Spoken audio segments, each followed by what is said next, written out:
comenzó a despertarse en medio de la noche, describiendo sueños vívidos de un enorme edificio de piedra con altas columnas y hermosos jardines exóticos, y comenzó a correr entre las estatuas de dioses egipcios, deteniéndose frente a cada una, arrodillándose y besando sus pies. Unos meses más tarde, Dorothy estaba mirando fotografías de Egipto en una revista, cuando de repente sus ojos se fijaron en una imagen del templo de Abidos de Seti I. Cuanto más miraba, más segura estaba. Era el lugar que había visto tantas veces en sus sueños.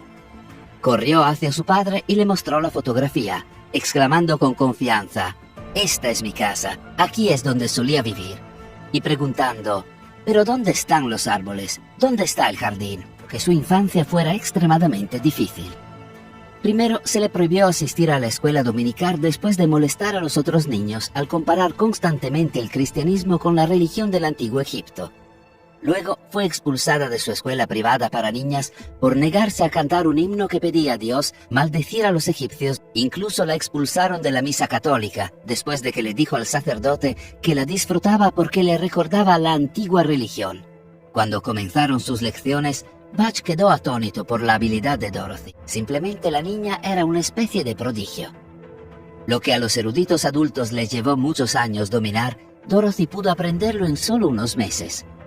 Cuando Butch le preguntó cómo estaba haciendo esto, ella le dijo que era porque lo sabía todo antes y que no lo estaba aprendiendo, sino que simplemente estaba regresando a mí, por el faraón egipcio Seti I, el constructor del templo de Abidos, al que ella llamaba su hogar, que representaba la obra del antiguo Egipto de Isis y Osiris. A los 29 años reservó un pasaje en un barco y se dirigió a Egipto. Cuando finalmente llegó y sus pies tocaron el suelo de Egipto por primera vez, cayó de rodillas y besó el suelo. A los 12 años, convertirse en virgen consagrada y sacerdotisa del templo. Esta fue la historia que registró Edie sobre una vida pasada que explicaba su sentimiento inherente de Egipto como su hogar.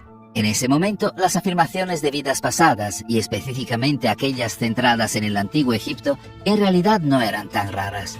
Era una época en la que el estudio del antiguo Egipto se estaba volviendo popular y muchas habían salido afirmando ser princesas o sacerdotisas reencarnadas del antiguo Egipto, a menudo con historias de haber tenido relaciones amorosas ilícitas con amantes reales, y comenzó a seguir de cerca la religión del antiguo Egipto en su vida diaria.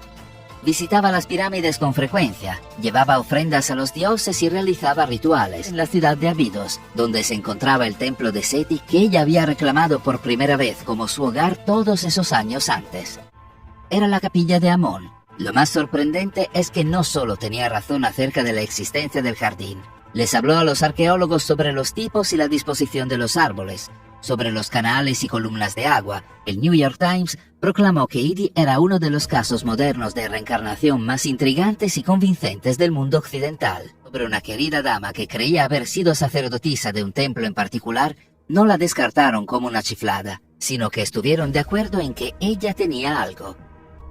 Y de hecho, los secretos podrían ir mucho más allá. Por un lado, Edie siempre afirmó que había una sala de los registros secreta escondida bajo el templo de Abidos, sin descubrir y llena de textos religiosos y documentos históricos invisibles. Cuando le preguntaban qué estaba haciendo, hablaba crípticamente de puertas ocultas y portales a otros lugares. Era conocida por llevar a cabo rituales en la aldea de Abidos que curaban a la población local de una variedad de dolencias. Cuando se le preguntó qué sabía que le permitía hacer esto, respondió: «La magia en el antiguo Egipto era una ciencia, era realmente mágica y funcionó, que mucho antes de que el faraón Seti construyera su templo, Abidos era considerado un sitio sagrado y misterioso para los egipcios.